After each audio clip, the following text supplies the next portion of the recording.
عزیز دوستو، میں نے سورہ فتح کی ایک آیت کا ابتدائی حصہ پڑھا ہے۔ نبی پاک صلی اللہ تعالیٰ علیہ وسلم عمرے کی حاضری کے لیے تشریف لے گئے تو مقام حدیبیہ پر کفار مکہ نے روک لیا اور کہا کہ آپ جنگ کے ارادے سے آئے ہیں تو ہم آپ کو مکہ میں داخل نہیں ہونے دیں گے۔ اللہ کے پیارے رسول صلی اللہ تعالیٰ علیہ وسلم نے جناب عثمان غنی رضی اللہ تعالیٰ عنہ کو اپنا سفیر مقرر کر کے مکہ شریف میں بھیجا اور حضور نے فرمایا عثمان انہیں جا کے بتاؤ کہ ہم جنگ کرنے نہیں آئے، ہم تو اللہ کے گھر کا طواف کرنے آئے۔ حضرت عثمان غنی وہاں تشریف لے گئے۔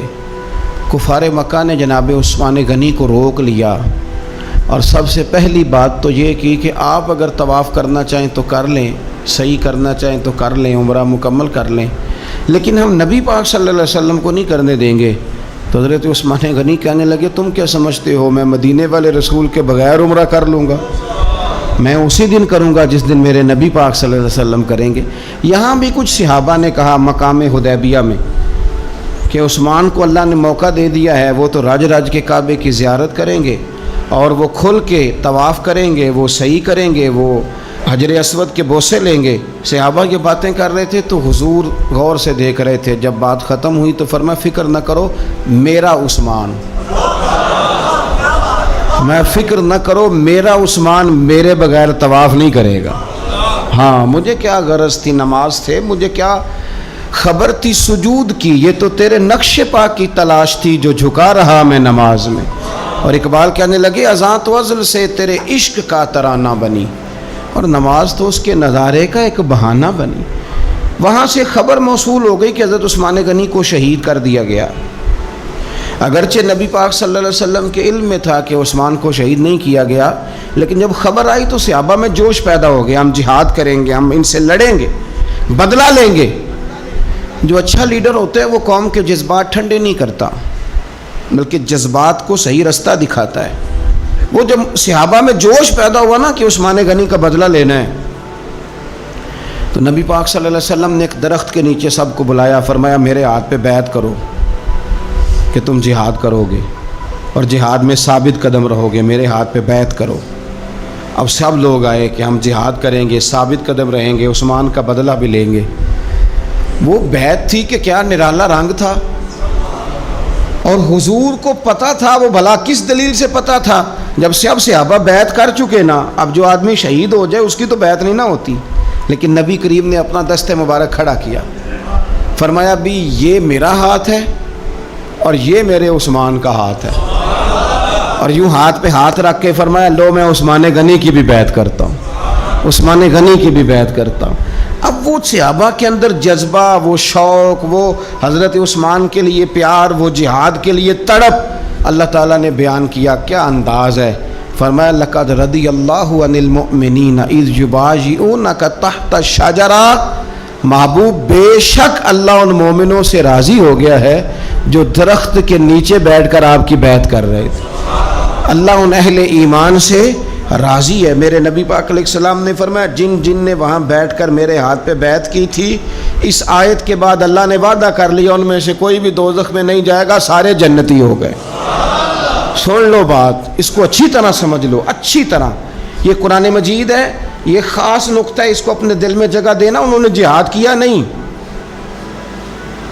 جہاد پر بیعت کی، وہ لڑنے گئے نہیں، لڑنے کا پختہ ارادہ کیا، ابھی کفر کے مقابلے میں کھڑے نہیں ہوئے تو اللہ تعالیٰ نے جنتی قرار دے دیا۔ میں کہا کرتا ہوں کہ چلو جہاد جب آئے گا تب تو دیکھی جائے گی، ارادے تو کرو نا۔ رب تو ارادوں پر ہی جنت کے وعدے فرما دیتا ہے، ارادوں پر ہی۔ ہماری نیتیں ہی نہیں بنتی، ہمارا پروگرام ہی نہیں بنتا، ہمارا کوئی ایسا ذہن ہی نہیں بنتا۔ تو حضرت عثمان غنی کا یہ مرتبہ ہے کہ ان کے تعلق سے اگر میٹنگ بھی بیٹھے، بیعت بھی ہو تو اللہ تو ان بندوں سے بھی راضی ہو جاتا ہے جو ان کے لیے اکٹھے ہوتے۔ حضرت عثمان غنی میرے نبی پاک علیہ السلام کے صحابہ میں جید ترین آدمی، اور یہ حضور کے داماد ہیں۔ نبی پاک کی 4 بیٹیاں ہیں، اور یہ بات قرآن پاک سے ثابت ہے، کل ازواجک و بنات، اے محبوب اپنی بیویوں سے بھی کہہ دو اور بیٹیوں سے بھی کہہ دو۔ اللہ نے قرآن میں بیٹی نہیں کہا، بنات کہا۔ سورہ احزاب دیکھ لیجئے گا، اپنی بیویوں سے کہہ دو اور اپنی، تو بیٹیاں جو ہوتی ہیں وہ ایک ہوتی ہے۔ لوگ عمروں کا حساب لگاتے پھرتے ہیں، عمروں کا، اتنی عمر میں شادی ہو تو ہے۔ او خدا کے بندے، تو کس چکر میں پڑ گیا ہے؟ جب رسول کریم صلی اللہ تعالیٰ علیہ وسلم کو رب کہہ رہے اپنی بیٹیوں سے کہہ دو، حضور کی 4 بیٹیاں، حضرت زینب حضور کی بڑی صاحبزادی ہیں، ان کی بڑی بیٹی حضرت امامہ بنت زینب صحیح بخاری میں موجود ہے۔ نبی پاک اپنی نواسی سے بڑا پیار کرتے تھے، حضور نکلنے لگتے نماز کے لیے تو بچی ضد کرتی، نانا میں نے نہیں جانے دینا۔ بڑا سیانہ بندہ بھی ہو تو چھوٹے بچوں سے ڈرتا ہے، چھپ کے باہر نکلنا پڑتا ہے، بچے نہیں نکلنے دیتے۔ حالانکہ بندہ کسی سے نہیں ڈر رہا، سمجھدار ہے، پر وہ کہتا ہے اسے ذرا سائیڈ پہ کر، تو یار ہوتا ہے نا جی، دل نہیں۔ حضرت زینب کہتی ہیں کہ میری بیٹی ضد کرنے لگی، حضور نماز کے لیے جا رہے تھے، نانا کے ساتھ جانا ہے۔ میں نے بچی کو زبردستی پکڑا، میں نے کہا بیٹھ جاؤ، حضور آپ جائیں۔ بچی رونے لگی تو حضور واپس آ گئے۔ تو کہتا ہے حضور کے ہمیں باقی نواسیاں نہیں ملتے، بخاری میں پڑھ ہیں باقی کے بھی۔ نبی پاک واپس آ گئے اور فرمایا نہ زینب رلا دے مجھے، میں ساتھ ہی لے جاتا ہوں۔ ابا جان آپ نماز پڑھیں گے، بچی سنبھالیں گے؟ فرمایا دونوں کام ہی کر لوں گا۔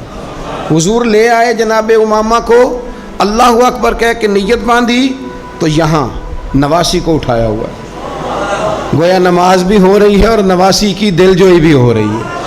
امامہ بنت زینب کو حضور نے اٹھایا ہوا ہے۔ اللہ کے رسول رکوع میں گئے تو بچی کو کھڑا کر، شہزادی حضور کی زلفوں سے کھیلتی رہی، سجدے میں گئے تو زلفوں سے کھیلتی رہی، حضور پھر اٹھے تو بچی کو پھر اٹھا لی۔ تو میرے رسول پاک کی 4 بیٹیاں، میں نے قصداً آج کچھ ایسی روایات آپ کے سامنے رکھنی ہے جس میں صرف حضرت عثمان غنی کی شان نہ ہو، جناب رقیہ کا بھی ذکر ہو۔ حضور نے حضرت رقیہ رسول پاک صلی اللہ علیہ وسلم کی دوسری صاحبزادی، سب سے بڑی جناب زینب ہے، دوسری رقیہ ہے، ان کا نکاح حضرت عثمان غنی کے ساتھ فرمایا۔ اور حضرت عبداللہ بن حزم فرمایا کرتے تھے سارے صحابہ ہی سونے تھے، پر صحابہ میں جو سب سے سونے تھے وہ حضرت عثمان غنی تھے۔ اونچا لمبا قد تھا، گھنی داڑھی تھی، حسن تھا، جمال تھا، اور شرمیلے تھے حضرت عثمان غنی، حیا والے تھے۔ حضرت اسامہ بن زید رضی اللہ تعالیٰ عنہ فرمانے لگے، یہ طبرانی کی حدیث ہے، حضرت اسامہ بن زید کہتے ہیں گھر میں نا سالن پکا نبی پاک صلی اللہ علیہ وسلم، حضور نے سالن کھایا تو بڑا مزیدار لگا۔ یہ بھی دل کا انوکھا سودا ہے کہ جب کچھ چیز اچھی لگے تو پھر اپنے یاد آتے۔ آپ یقین کریں، پھر بندہ کہتا ہے تھوڑی پیک بھی کرا لوں بچوں کے لیے، اپنے یاد آتے ہیں۔ حضرت اسامہ بن زید کہتے ہیں سالن بڑا عمدہ تھا، گوشت پکا تھا، حضور نے تھوڑا سا برتن میں ڈالا، فرمایا جا میری بیٹی رقیہ کو دے آ۔ جناب اسامہ بن زید رضی اللہ تعالیٰ عنہ فرماتے ہیں ایک تو میں چھوٹا تھا، دوسرا بھی پردے کی آیتیں بھی نازل نہیں ہوئی تھیں، ایک دوسرے کے گھروں میں بلا روک ٹوک لوگ آیا جایا کرتے تھے۔ آپ فرماتے ہیں وہ سالن کا برتن لے کے جب میں پہنچا نا حضرت عثمان غنی کے گھر، دونوں میاں بیوی ایک چارپائی پہ بیٹھے تھے، فرماتے ہیں میں نے بھی دنیا دیکھی پر اتنا سونا جوڑا میں نے بھی کبھی نہیں دیکھا۔ آپ فرماتے ہیں کبھی میں سیدہ رقیہ کی جانب دیکھتا، کبھی حضرت عثمان غنی، اور مجھے بھول ہی گیا میں کس کام آیا ہوں، مجھے بھول گیا، میں محو ہو گیا۔ کہتے ہیں کہ وہ حضور کے داماد اور شہزادی کو دیکھ کے میری نظریں ہٹتی ہی نہیں۔ کہتے ہیں جب میں دیر تک دیکھتا رہا تو عثمان غنی مسکرائے، فرمانے لگے اسامہ کدھر آئے تھے یار؟ تو جیسے بندے کی آنکھ کھل جاتی ہے۔ میں نے کہا جی میں سالن دینے آیا تھا۔ کہتے ہیں میں نے پیش کیا، جب میں واپس گیا سارے رستے پروگرام بناتا گیا کہ عرض کروں گا یا رسول اللہ، یہ چاؤ ہوتا ہے نا، یہ چاؤ ہوتا ہے۔ گاؤں میں کسی کی بارات آتی ہے تو پرانی عورتیں جو ہوتی تھیں وہ دولہا دیکھ کے کہتی تھی اللہ نے بڑی سونی جوڑی ملا دی، کیا بات، یہ ایک چاؤ ہوتا ہے، شوق ہوتا ہے۔ حضرت سیدنا اسامہ بن زید فرماتے ہیں میں سارے رستے پروگرام بناتا گیا کہ عرض کروں گا حضور کمال ہے، کیا اللہ نے آپ کی شہزادی کو اور آپ کے داماد کو نوازا ہے، کمال ہے۔ کہتے ہیں میں پروگرام بناتے جا رہا تھا لیکن جیسے ہی میں پہنچا حضور کے حجرے میں قدم رکھا، مجھے بتانا ہی نہیں پڑا، حضور مسکرا کے فرمانے لگے اسامہ میری بیٹی اور میرے داماد کو دیکھا؟ یا رسول اللہ دیکھا۔ فرمایا اتنے سونے لوگ پہلے بھی کبھی دیکھے؟ میں نے عرض کی حضور نہیں، میں نے پہلے، کیا بریلی کے امام کا انداز ہے، فرماتے ہیں تیری نسل پاک میں ہے بچہ بچہ نور کا، کیونکہ تو ہے عین نور تو تیرا سب گھرانہ ہی نور کا. حضرت عثمان غنی رضی اللہ تعالیٰ عنہ اور جناب رقیہ خوبصورت ترین. اچھا مکہ شریف میں بڑے ظلم کیے لوگوں نے مسلمانوں پہ. مسلمان مجبور ہو گئے ہجرت کرنے کے لیے. ایک ہجرت مدینہ شریف سے پہلے ہوئی تھی, اس کو ہجرت حبشہ کہا جاتا ہے. اس ہجرت حبشہ میں نبی پاک کی شہزادی جناب رقیہ بھی شامل تھی اور حضرت عثمان غنی بھی شامل تھے. حضرت رقیہ نے اجازت مانگی, یا رسول اللہ سب لوگ حبشہ جا رہے ہیں تو میں اور عثمان بھی چلے جائیں. تو نبی پاک صلی اللہ علیہ وسلم نے فرمایا چلے جاؤ, یہاں کافر تنگ کرتے ہیں, وہاں جا کے یکسوئی سے رہو گے. یہ دونوں میاں بیوی چلے گئے, ہجرت کر لی حبشہ کی جانب اللہ کے راستے میں. حدیث میں مجموع الزوائد میں جو لفظ ہے نا وہ نرالے ہیں. صحابہ فرماتے ہیں حضور ہر آنے جانے والے سے پوچھتے میری رقیہ کا کیا حال ہے, میرے عثمان کا کیا حال ہے, لیکن خبر نہ کوئی ملتی. حضور پریشان رہتے. صحابہ فرماتے ہیں ایک عورت ایک دن آئی, نبی پاک علیہ السلام نے اس سے بھی فوراً پوچھا بتاؤ نا میرے عثمان اور رقیہ کا کیا حال ہے, ملی ہو؟ کہنے لگی یا رسول اللہ میں مل کے آئی ہوں. عثمان کو تو اللہ نے شان ہی بڑی دی ہے, وہ مٹی کو بھی ہاتھ لگاتا ہے تو رب اسے سونا بنا دیتا ہے. وہ تو کمال ہو گئی. اللہ کے حبیب وہ بڑے سکون میں ہیں, سکھی ہیں. اب حضور نے بیان کیا مجموع الزوائد میں اور تاریخ الخلفاء میں امام سیوطی علیہ رحمہ نے اس کو لکھا. اب یہاں نبی پاک علیہ السلام فرمانے لگے, حضور فرمانے لگے اللہ کے نبی حضرت لوط علیہ السلام وہ تھے جنہوں نے اپنی بیوی کے ساتھ اللہ کے راستے میں ہجرت کی تھی. حضرت لوط علیہ السلام. ہجرت بہت بڑا مقام ہے اگر کوئی دین کے لیے کرے, لیکن صحابہ نے ہجرت کی تو اکیلے اکیلے. حضرت ابو بکر بھی ہجرت کر کے گئے تو اکیلے, حضرت عمر بھی گئے تو اکیلے. لیکن حضور فرمانے لگے انبیاء میں سے حضرت لوط علیہ السلام نے ہجرت کی تھی اپنی بیوی کے ساتھ, چونکہ گھر والوں کو لے کے ہجرت کرنا مشکل ہوتا ہے. جو کام مشکل ہو اس پہ اجر بھی زیادہ ملتا ہے. حضرت لوط نے ہجرت کی تھی اپنی بیوی کو لے کے. فرمایا جناب لوط سے لے کر آج تک دوبارہ اگر کسی جوڑے کو ہجرت کرنے کی سعادت ملی ہے تو میرے عثمان اور میری بیٹی رقیہ کو ملی ہے. فرمایا عثمان نے اپنی بیوی سمیت ہجرت کی ہے.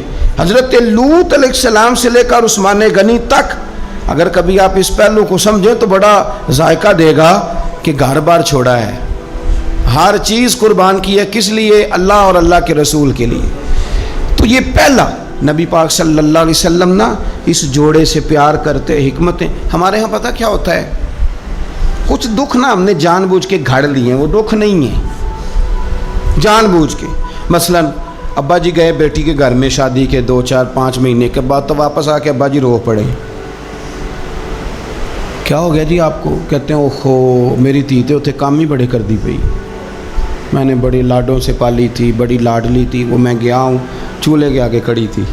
یہ جعلی دکھ ہے. اپنے گھر کا کام کر رہی تھی کہ یہاں وہ اللہ معاف کرے اسے نوکری کرا رہے تھے. تو یہ جان بوجھ کے گھڑے ہوئے دکھ ہیں جن کا کوئی معنی نہیں, کوئی مطلب نہیں. اپنے گھر کا کام کر کے بچی کی صحت بھی ٹھیک ہوگی, اس کے نظریات بھی پختہ ہوں گے اور خاوند کی عزت کرے گی, اسے راضی کرے گی, تو میرے رسول پاک نے فرمایا رب جنت بھی عطا فرمائے گا. لیکن یہ دکھ ہے جناب, وہ ہو میں گیا گرمی بڑی سخت تھی, یعنی یہ دکھ ہے کوئی کہ میری بیٹی روٹیاں پکاتی ہے جی, شکر کر پکاتی ہے, اللہ کا احسان سمجھ. یہ تو دور ہے وسوسوں کا. میں تو کہتا ہوں اس میں جو بندہ زیادہ مصروف ہے نا, اس کو روٹی کھانے کا ٹائم بھی مشکل سے ملتا ہے, وہ بھلا آدمی ہے. تھک کے سوئے, یہ ٹینشنوں میں نہ پڑے, چگلیوں میں نہ پڑے, غیبت میں نہ پڑے, گلے نہ کرے, بری سوچ نہ اسے آئے, اچھا اللہ کا شکر ادا کر. اور یہ پرانے لوگوں کے اندر یہ خاص, آج کل تو میں دیکھتا ہوں سارے بیچارے نوجوان لڑکے انہوں نے جمعے والے دن ہینگر لٹکائے ہوتے ہیں پیچھے, سارے کپڑے دھوبی سے استری کرا کے لا رہے ہوتے سارے. پتہ نہیں کہاں کام کاج ہوتے ہیں, ہمیں نہیں سمجھ آتی. سب نے سائیکل پہ روٹیاں لٹکائی ہوتی ہیں, کھانا پا گیا روٹیاں لے آؤ, کون سے کام کی بات. پھر بھی ابا جی رو رہے ہیں آ کے. اور یہ بچیوں کی ٹریننگ کریں, آپ یقین کریں یہ مفت کے رٹے ہیں, جھگڑے ہیں. کیا ہو جاتا ہے؟ سنو میرے رسول پاک نے کیا فرمایا. کسی نے پوچھا حضور بہترین مسلمان کون ہے؟ تو نبی پاک نے فرمایا جو سلام لینے میں پہل کرے اور روٹی زیادہ کھلائے. تو اگر آپ کی بیٹی کسی کو روٹی پکا کے کھلائے گی تو بہترین مسلمان بنے گی. کون سا دکھ آپ نے پالا؟ سنو میں آپ کو حدیث سناتا ہوں میرے نبی کریم علیہ السلام حضرت عثمان غنی کے گھر تشریف لے گئے. جناب عثمان غنی کے حضور اچانک گھر پہنچے. حضرت ابو ہریرہ رضی اللہ تعالیٰ عنہ فرمانے لگے جب نبی پاک علیہ السلام ان کے حجرہ نور میں داخل ہوئے نا تو نبی پاک کی شہزادی سے بڑھ کر تو کوئی شہزادی نہیں نا. یہ تو وہ خواتین ہیں جن کو قرآن نے سب سے بہترین کہا حضور کے گھر میں رہنے والے لوگوں کو. حضور کی لخت جگر جناب رقیہ. حضرت ابو ہریرہ کہتے ہیں حضور اچانک پہنچے حضرت عثمان غنی کے گھر تو جناب عثمان غنی چارپائی پہ بیٹھے تھے اور جناب رقیہ اپنے ہاتھوں سے ان کے بالوں میں پانی ڈال ڈال کے ان کے سر کو دھو رہی تھی. یعنی چکی بھی پیسیں جناب رقیہ, لیپا پوتی بھی کریں کچے مکان کو, گھر کا سارا کام کاج بھی کریں اور اپنے شوہر کے بالوں میں پانی ڈال کر وہ سر بھی دھوئے. حضور پہنچ گئے. جناب عثمان غنی کی نظر پڑی تو جھجک محسوس کی. حضرت رقیہ رضی اللہ تعالیٰ عنہ بھی ذرا ٹھہر گئیں. دیکھو میرے نبی پاک کی تربیت کا انداز. رسول کریم نے کیا فرمایا؟ نبی کریم فرمانے لگے رقیہ اپنے شوہر کی زیادہ خدمت کیا کر, رقیہ اپنے خامد کی زیادہ خدمت کر. فرمایا میرے سارے صحابہ شان والے ہیں لیکن جس نے میرے اخلاق کو سب سے زیادہ دیکھنا ہو وہ میرے عثمان غنی کو دیکھے. یہ اخلاق میں مجھ سے زیادہ مشابہت رکھتا ہے بیٹی, زیادہ خدمت کیا کر اپنے شوہر کی زیادہ. یہ حضور نے تربیت دی. یہ نبی پاک علیہ السلام نے ہمیں بتلایا کہ اس طرح تمہارے گھر بنیں گے, اس طرح دکھ دور ہوں گے. لیکن جب ابا ہی گھر آ کے روئے گا اور اماں ہی بد دعا کرے گی کہ دیکھو میری بیٹی کو کیا حال کر دیا روٹیاں پکوا تو کیسے گھر چلے گا؟ سمجھیں آپ ان چیزوں. حضور سید عالم صلی اللہ تعالیٰ علیہ وسلم نے فرمایا اور خدمت کر. ایک دن پھر حضور گئے گھر میں تو جا کر کے پوچھا کہ عثمان غنی کہاں ہیں؟ تو جناب رقیہ اب چونکہ حضور نے کہا تھا زیادہ خدمت کر تو اس دن تو صرف بال دھوئے تھے نا, آج ایک بات بڑھ کے بیان کی. عرض کی یا رسول اللہ میں نے ان کے بالوں میں کنگھی کر کے انہیں باہر بھیجا ہے. آپ ذرا انداز دیکھیے شہزادی کے بات کرنے کا. حضور میں نے بالوں میں کنگھی کر کے بھیجا ہے. حضور مسکرائے فرمایا رقیہ میں عثمان سے بھی راضی ہوں, پتر تجھ سے بھی بڑا ہی راضی ہوں, میں تم دونوں سے بڑا راضی ہوں. آپ دین اسلام کے اس خوبصورت ترین مزاج کو سمجھیں کہ میرے نبی کریم صلی اللہ تعالیٰ علیہ وآلہ وسلم نے ارشاد فرمایا کہ میں تم دونوں سے راضی ہوں. حضرت رقیہ رضی اللہ تعالیٰ عنہ کے گھر حضور سالن بھی بھیجیں, ان کی ہجرت کی بھی تعریف کریں, ان کے حسن کی بھی تعریف کریں, میاں بیوی کے آپس میں رشتے کو مضبوط کرنے کی بات کریں. جناب رقیہ بیمار ہو گئیں. سیدہ رقیہ رضی اللہ تعالیٰ اس وقت بیمار ہوئیں جب میرے نبی پاک صلی اللہ علیہ وسلم بدر کی تیاری میں تھے. حضور تشریف لائے, بیٹی کو بیمار دیکھا تو حضور غمگین ہوئے. حضرت عثمان غنی رضی اللہ تعالیٰ عنہ سے فرمانے لگے عثمان بدر میں ہم دونوں نہیں جائیں گے, یا میں رہ جاتا ہوں یا تو رہ جا. ایک روایت میں حضرت عثمان غنی فرمانے لگے یا رسول اللہ صلی اللہ علیہ وسلم آپ جو فیصلہ کریں مجھے منظور ہے. تو حضور فرمانے لگے میں نے تو کمان کرنی ہے نا, میں جاتا ہوں, تو میری بیٹی کی تیمارداری کر. حضرت عثمان غنی رضی اللہ تعالیٰ عنہ بدر میں شریک نہیں ہوئے. بدر میں گنتی میں لوگ 312 تھے. حضرت عثمان گئے نہیں, پر نبی پاک نے فرمایا عثمان چونکہ میری بیٹی کی تیمارداری کر رہا ہے لہذا وہ بدر میں نہیں بھی آیا, پھر بھی اللہ نے بدریوں میں شامل کر لیا, پھر بھی یہاں شامل ہے. اسے اجر بھی ملے گا, اسے وہ جزا بھی ملے گی, نہ آن کر بھی وہ شامل ہے, اس لیے کہ وہ میری بیٹی کی خدمت میں مشغول ہے. حضرت عثمان غنی کی ذرا عظمت تو دیکھنا میرے بھائیوں. حضور جب بدر سے واپس آئے تو جناب رقیہ وصال کر گئی تھی, جناب عثمان انہیں دفن کر کے آ رہے تھے. اب بات آگے چلی, حضرت عثمان بھی غمگین رہنے لگے کہ میرا حضور سے قریبی رشتہ تھا, اب کیا بنے گا. یہ دنیا میں واحد انسان ہے حضرت عثمان غنی کہ کسی ایک شخص کو کسی نبی کی 2 بیٹیوں سے نکاح کرنے کا موقع ملا. حضور نے اپنی چھوٹی شہزادی حضرت ام کلثوم رضی اللہ تعالیٰ عنہ کا نکاح بھی ان کے ساتھ کر دیا. میرے سامنے مجمع الزوائد پڑھی ہے. کچھ لوگوں نے پوچھا یا رسول اللہ آپ نے دوسری بیٹی کا بھی نکاح کر دیا؟ تو میرے رسول کریم نے فرمایا, نبی پاک فرمانے لگے میں نے خود سے نہیں کیا, میں نے اللہ کی وحی کے ساتھ، اللہ کے حکم کے ساتھ ام کلثوم کا نکاح عثمان غنی کے ساتھ کیا ہے۔ اور فرمایا یہ تو میری دوسری بیٹی ہے نا، میری 40 بھی ہوتی، ایک کے بعد دوسری وصال کرتی رہتی، میں ساری عثمان غنی کے نکاح میں دے دوں۔ 2 بیٹیوں کا نکاح حضور نے کیا۔ اب بولے بریلی کے امام اور فرمانے لگے نور کی سرکار سے پایا دوشالہ نور کا، نور کی سرکار سے پایا دوشالہ نور کا، ہو مبارک تجھ کو ذوالنورین جوڑا نور کا۔ حضرت عثمان غنی سے نا حضور بڑا پیار کرتے تھے۔ آپ ناراض نہ ہونا، میں آپ کو ایک گزارش کرنے لگا ہوں، یہ میری بات یاد رکھنا، کوشش کرنا آپ کا مزاج کبھی کسی بندے کے لیے بوجھ نہ بنے، آپ کی طبیعت کبھی کسی پر بوجھ نہ بنے۔ کوشش کریں کہ رویہ اس طرح کا ہو کہ آپ کسی سے ملیں تو اسے سکون ملے، اسے توانائی ملے۔ بعض لوگ ایسے ہوتے ہیں کہ جن سے ملنے کو دل کرتا ہے، مثل تعویذ ہوتے ہیں کچھ لوگ، وہ جب بھی ملتے ہیں شفا ہوتی ہے۔ کچھ لوگ ایسے ہوتے ہیں کہ جن سے ملنے کو نا بندے کا دل کرتا ہے کہ کبھی یہ آ جائے نا 2 گھڑیاں، اور وہ جانے لگے تو بندہ اسے کہتا ہے اتنی بھی جلدی کیا ہے، ذرا ٹھہر جائیے، ہیں جی۔ تو کبھی بوجھ نہ بنے۔ بعض لوگ ایسے ہوتے ہیں جو دقت کرتے ہیں، بوجھ بنتے ہیں، اور بعض ایسے ہوتے ہیں جن سے ملنے کو دل کرتا ہے۔ کیا خوبصورت حدیث ہے، حدیث کی راوی سیدہ عائشہ صدیقہ ہیں۔ بڑی چیزیں میں نے پڑھی حضرت عثمان کے بارے میں، بڑی کتابیں دیکھی، لیکن یہ بات پڑھ کے نا تو کلیجہ بڑا ٹھنڈا ہو گیا۔ پیار بہت سارے لوگوں سے ہوتا ہے یار، یہ تو نہیں ہے نا کہ پیار نہیں۔ نبی پاک کا جو حضرت ابوبکر صدیق سے پیار ہے، اس کا دنیا میں کوئی انکار کر سکتا ہے؟ حضرت عمر کو جو حضور چاہتے ہیں کوئی انکار کر سکتا ہے؟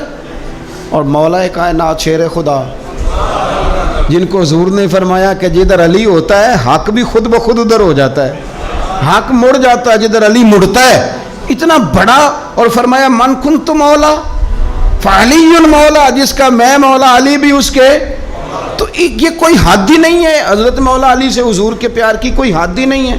یہ دنیا میں واحد بندہ ہے، ساری دنیا حضور کو مناتی تھی، علی روٹھ جاتے تھے تو مصطفیٰ منانے جاتے تھے، یہ سب سے پیار ہی نرالا ہے۔ لیکن حضرت عائشہ صدیقہ کہتی ہیں ایک دن نا حضور گھر میں تھے، ذرا سننا بات، اور یار یہ بھی ایک رنگ ہے زندگی کا، اور مطلب آپ کیا سمجھتے ہیں کہ وہ جو لیڈر ہے اس کے سینے میں دل کوئی نہیں، وہ جو سیٹھ ہے اس کے سینے میں، آپ کا کیا خیال ہے کہ جو مفتی ہو گیا تو اس کے سینے میں دل نہیں رہا، جو پیر ہو گیا تو کیا اس کے سینے میں پتھر بن گیا، دل نہیں دھڑکتا؟ درد اگرچہ جان گسل ہے، کیا کروں، دل ہے۔ غم عشق کا اگر نہ ہوتا تو غم روزگار ہوتا۔ یہ ہوتا ہے، دل میں درد بھی ہوتا ہے، کسی کو ملنے کو بھی دل چاہتا ہے، انسان سفر بھی کرتا ہے، کبھی وہ کہتا ہے کہ اور کوئی نہ ہو، میں ہوں، میرا محبوب ہو، دل جو ہوا کیا کیا جائے۔ تو ایک دن حضور گھر میں بیٹھے بیٹھے نا، میں یہ تو نہیں کہتا کہ سرکار بور ہو رہے تھے، میں یہ جملہ تو نہیں بولتا، شایان شان نہیں سرکار کے، لیکن نبی کریم صلی اللہ علیہ وسلم بیٹھے بیٹھے نا چپ کر گئے، اور دیر کے بعد حضور نے فرمایا، عائشہ تھی سیدہ عائشہ صدیقہ، سیدہ حفصہ تھی، حضور نے فرمایا عائشہ کسی صحابی کو بلاؤ مجھ سے باتیں کریں، یعنی یہ پہلو نرالا ہے، کسی کو بلاؤ ذرا مجھ سے باتیں کرے۔ تو جناب عائشہ کہتی ہیں میں نے آؤ دیکھا نہ تاؤ دیکھا، بیٹیاں تو بات ہی باپ کی کرتی ہیں، اور نمبر دوسرا لگ جائے تو پھر بھائیوں کی، چلو تیسرے نمبر پہ میاں صاحب کی بھی باری آ ہی جاتی ہے، لیکن پہلے یہ 2 نمبر یہ ہوتا ہی ایسے۔ تو حضور نے فرمایا کسی کو بلاؤ ذرا مجھ سے باتیں کرے۔ تو حضرت عائشہ صدیقہ عرض کرنے لگی حضور بلاؤں اپنے ابا جان کو، جناب صدیق اکبر کو بلاؤں؟ حضور مسکرائے اور مسکرا کے فرمایا نہیں تو رہنے دے، پیار بڑا ہے اس میں کوئی شک والی نہیں، تو رہنے دے۔ تو حضرت حفصہ کہتی ہیں جب حضرت عائشہ پیچھے ہٹی تو میں نے فوراً آگے بڑھ کے نا تو عرض کی حضور میں اپنے ابا جی جناب عمر کو بلاؤں؟ تو حضور پھر مسکرائے، فرمایا ٹھیک ہے عمر بھی، پر تو مہربانی کر رہنے دے، قربان جاؤں حضرت عثمان آپ کی شان پر، کیا نصیبہ ہے۔ کہتی ہیں پھر ہم نے عرض کی حضور آپ ہی بتا دیں کس کو بلائیں؟ تو کہتی ہے ہم نے حضور کے چہرے پر عجیب سی سنجیدگی دیکھی، حضور فرمانے لگے کوئی میرے عثمان کو بلاؤ، کوئی میرے عثمان کو بلاؤ، میں اس سے باتیں کرنا چاہتا ہوں۔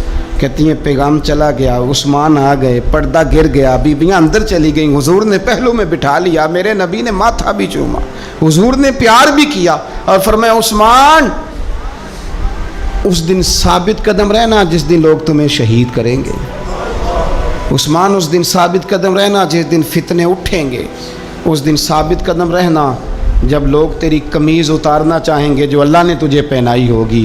فرمایا اس دن ثابت قدم رہنا۔ حضرت سیدنا عثمان غنی نے آنکھ اٹھائی، ہلکے سے آنسو چمکے، عرض کی حضور آپ دعا کر دینا، اللہ عثمان کی مدد فرما دے گا۔ دعا حضرت عثمان غنی کو تو حضور بلا کے نا کہ یار اس کیفیت کو سمجھو، اتنا میٹھا بندہ۔